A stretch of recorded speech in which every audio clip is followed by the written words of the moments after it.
Number one Ibble Dibble here. Hello, friends. We need to talk about Ted. Just kidding. No, we don't.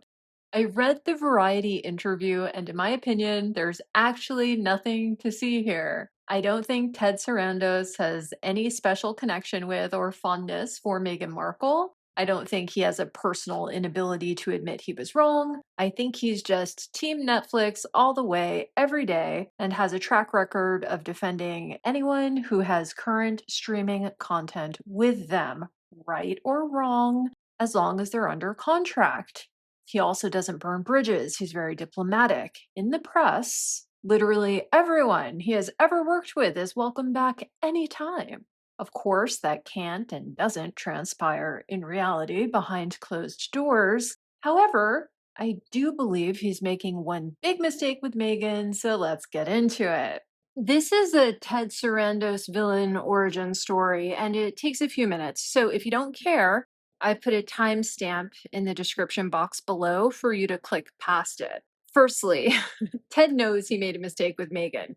He has the ability to recognize and admit mistakes. He's demonstrated that in the past. That's not the same thing as willingness to admit a mistake publicly, especially during backlash, which he would never do. He admits mistakes only after one door closes and the window has been closed, nailed shut, and painted over last year. I believe he's this way because he saw the rise and fall of Netflix's founder, Reed Hastings, who played the whole apologetics PR game to no avail. Let me take you back in time to 2011.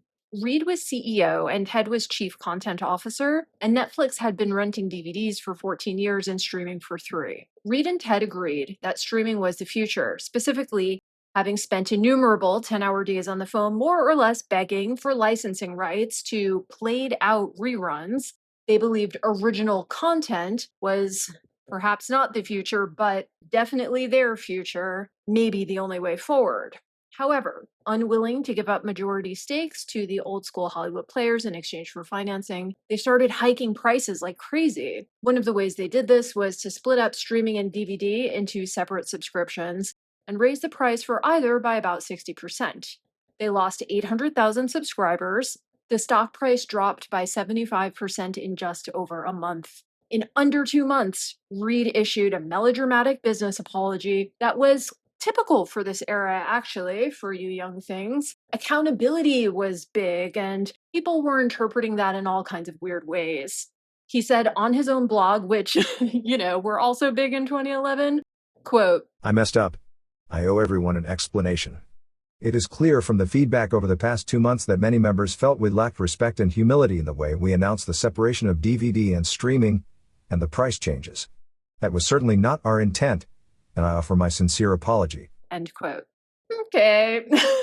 Having made their financially tough situation exponentially worse, they decided to rebrand the DVD business as a new service called Quickster, requiring customers to set up additional separate accounts, which they didn't.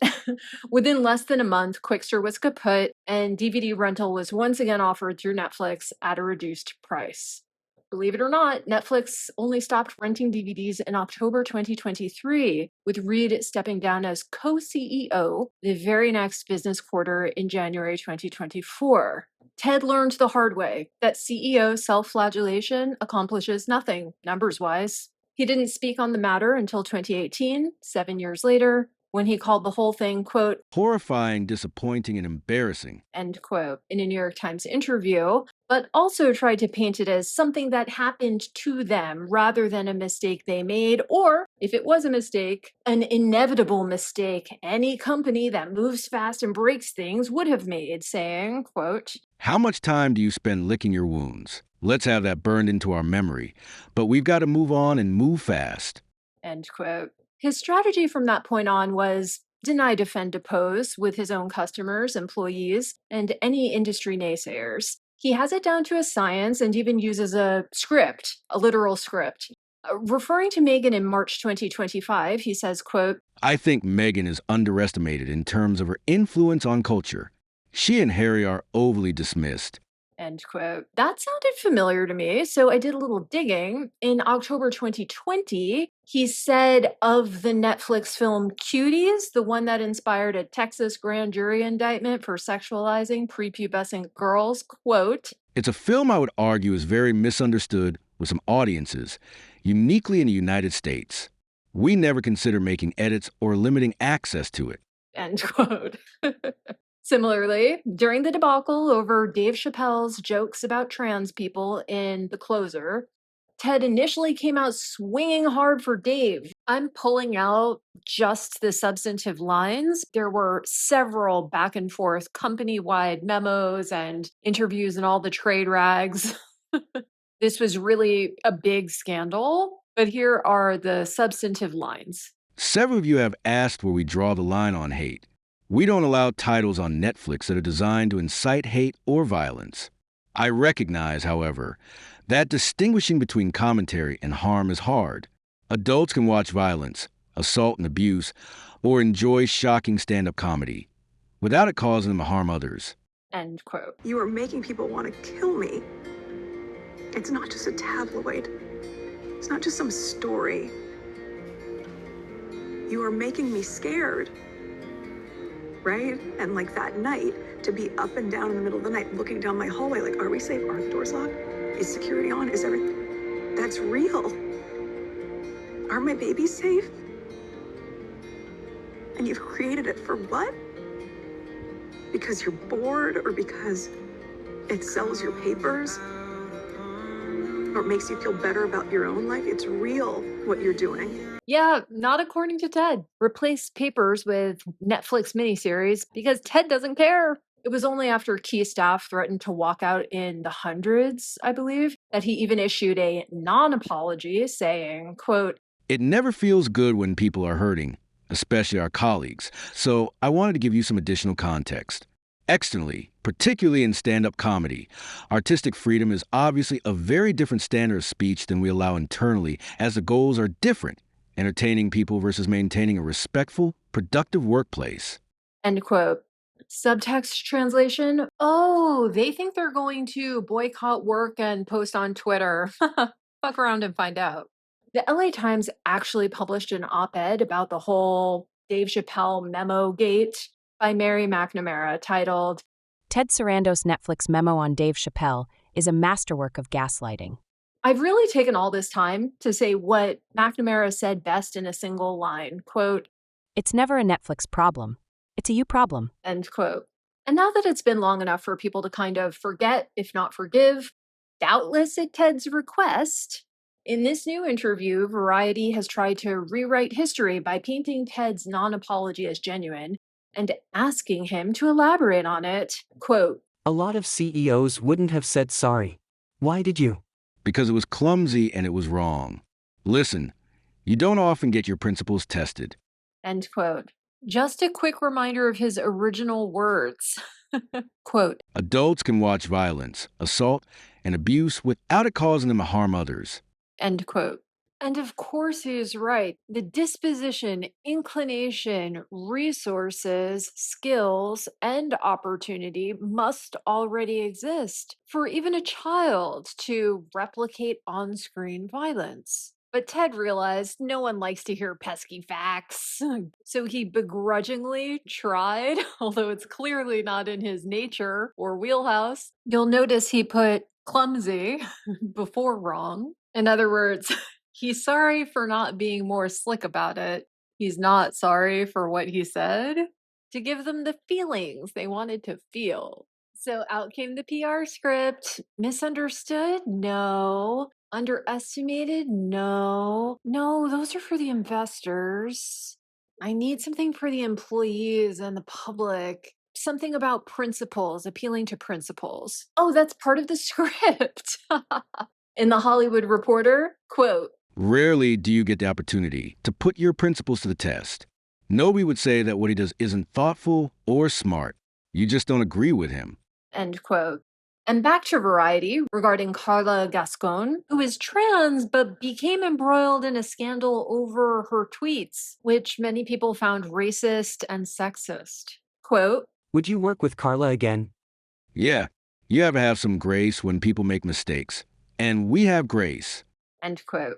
Do note that I am not taking any personal, political, or moral stance here. I have not seen Cuties, The Closer, or Amelia Perez. I'm not sure Ted has either. I'm not sure Ted cares. He's just fulfilling his fiduciary duty to shareholders. Apart from the essentially American notion of free speech, because obviously Netflix has been a dominant global streaming platform for over a decade now, the concept of something for everyone to watch, not everything for everyone to watch, is not that hard to understand. And while I have seen at least the first episode of With Love, Megan, and Know It's trash, I would bet Ted has not. Or, someone edited together the best 7 minutes and emailed it to him, and that's what he believes the entire show is. So that's it. Ted may socialize with Meghan for business purposes or as a courtesy to his activist wife. He might even sympathize with her on a personal level, but he's not falling for her virtue signaling nonsense. And based on past behavior, I can't see him continue to prop her up at Netflix for personal reasons. He has all the grace and space for Meghan as long as she does numbers or gets awards. Real awards, not the kind Meghan has been buying herself. Ted is looking for Oscars, BAFTAs, SAG Awards, movies that perform really well at Cannes and Sundance. And if she's not doing numbers and he regrets that, we're not going to hear it from him until, 2033. Not because of his pride or respect for her, because that's what's best for business. But thanks to Samba TV, we do know that the series premiere drew in less than a quarter of the households, in the US anyway, that the Meghan and Harry documentary did in 2022. Samba TV, by the way, is a sort of Nielsen competitor, not a trashy magazine or something. In terms of total hours watched, in the first 6 days, people watched 12.6 million hours of With Love, Megan. Just 15.46% of the 81.5 million hours watched in the first 6 days of Harry and Meghan. That's why I commend this interviewer, Matt Donnelly, for getting info about Harry and Meghan before inquiring about them directly by name, in order to not set off alarm bells in Mr. Sarandos' head. Matt Donnelly, you may recall, is the Variety staff writer who wrote that 2022 profile titled Meghan Markle Lets Her Guard Down on Grieving Queen Elizabeth, Producing with Harry, and Returning to Hollywood. The one she practically wrote herself, where she complained about not growing up pretty, talked about her average work day, and bragged about her Scrabble ability. A lot of people disagree with journalists letting their subjects write the pieces for them, but Matt, I really like him. He has a genuine talent for giving them enough rope to hang themselves. Donnelly asks, quote, Netflix continues to be in the business of splashy creator deals, but some have wondered if that's a smart investment in this economic environment. Take the Obamas. Is that a partnership you'll be renewing? quote, which seems like a straightforward question, except Deadline ran the exclusive on June 13th, 2024, so 9 months ago, that the Obama's production company, Higher Ground, had renewed their multi-year deal with Netflix, believed to be worth way more than even the previous deal, so north of $150 million for 5 years territory. Because they were prolific, their projects got lots of views, and lots of award nominations. To wit, Leave the World Behind was the #1 viewed film on the platform for 6 months in 2023 and became Netflix's 5th most viewed movie of all time. Their very first effort, a documentary called American Factory, won the 2020 Academy Award for Best Documentary Feature Film. Court of Gold, the Paris Olympic basketball documentary, attracted 5.2 million unique viewers in its most highly streamed 15-minute segment, which is more than double the 2.1 million viewers of the Harry and Meghan documentary's most highly streamed 15-minute segment. It was simply never a question of whether or not the Obamas would be renewed. The only question was how much money would they bleed Netflix for? And based on their kind of recent completion of an absolutely fantastic Hawaii estate, I think it was a lot. If you're not familiar with the deal, they purchased the Magnum PI Waimanolo estate for $15 million, tore it down completely, totally removed it from the property, foundations and all, pissed off environmentally conscious neighbors by obtaining permission to maintain a century-old seawall, which is damaging to the environment, via a legal loophole for a mere $62,000, and built an entirely new estate with 3 new single-family homes, 2 pools, and a guard post. Not to mention the garden, tennis court, etc. Do you know how expensive construction is in Hawaii? Instead of saying a single word about the Obamas, Ted said this, quote, I don't want to comment on anyone's renewals in general. The ones that we've had are bespoke and rationalize around output. I think of them as show-vero deals. We outline what we're going to do together over the next 5 years and package it in a deal. End quote. Bespoke and rationalized around output, you say. My prediction is that H&M won't get dumped by Netflix. They'll get the worst offer in the world. They'll get the most lowball, exploitative, garbage offer you can imagine, like studio stable actor style contracts, forcing them to appear as guests on other people's shows just for the privilege of pitching their own ideas with no guarantees, the way poor Mindy is going through it. As we know, Ted doesn't burn bridges. Everyone who's made a mistake deserves grace. You can get a second, third, 19th chance at Netflix in the shape of a rational offer, informed by your previous output. So the question remains, why are they merging it up with Meghan and not all these other very successful shows? Well, they're not. They already have a Netflix merch shop where you can buy a Squid Games uniform, replica 1970s t-shirts as seen on Stranger Things, a Lady Whistledown Social Club branded pickleball set, etc., etc. It's currently not a big business, mostly mugs and teas and pillows and thermoses, but they've dipped their toes in and see the potential. Lifestyle programming is obviously the perfect vehicle for offering a plenitude of variously, but generally higher priced merch. And I suspect that the people in charge of this transition actually prefer newbies like Pammy and Megs for this experiment because the old hands like Martha can give great TV, no doubt about it. But they already have their own companies and sponsorships and collabs and brand deals. Most of me thinks Ted is not egotistical enough to actually fantasize about this, but part of me wonders if he doesn't see this as a little sportsman-like capitalistic revenge on Jeff Bezos. Jeff was a merch guy who disrupted the streaming market. Maybe Ted is a streaming guy who would have left well enough alone, but out of a bit of spite will do everything he can to leverage all the influence of all his collaborators to disrupt the influencer affiliate merch sales pipeline Amazon currently enjoys. With appropriate tie-ins, Netflix can become the home shopping network. Ted can sell everything from Trixie Mattel wigs to Adam Brody yarmulkes. The only question is where to start. I think Matt Donnelly thought about this too, because when he goes in for the kill, the target isn't actually Meghan. Here's the exact exchange. Quote, You just launched Meghan Markle's lifestyle series, With Love, Meghan, and you have a stake in her as ever business. You are making and distributing physical products, from edible flowers to baking mixes. Is Netflix interested in e-commerce? We're a passive partner in Meghan's company, and it's a big discovery model for us right now. end quote. Translation.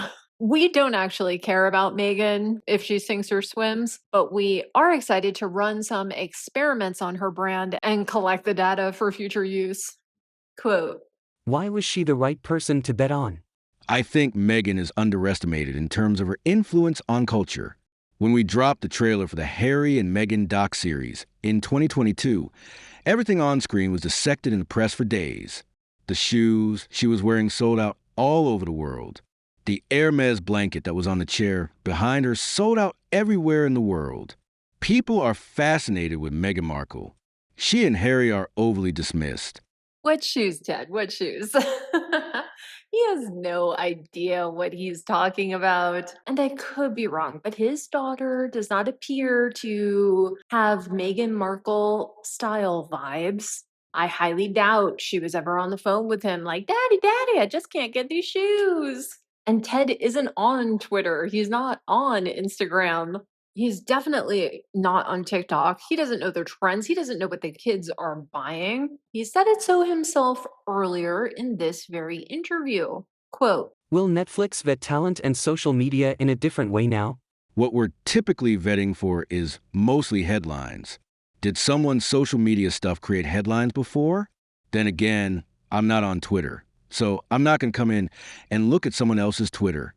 end quote. He was answering in the context of this Carla Gascon conversation, whether he felt not having a team to vet everyone in advance of casting had lost them an Oscar or would in future lose them the Oscars they really want.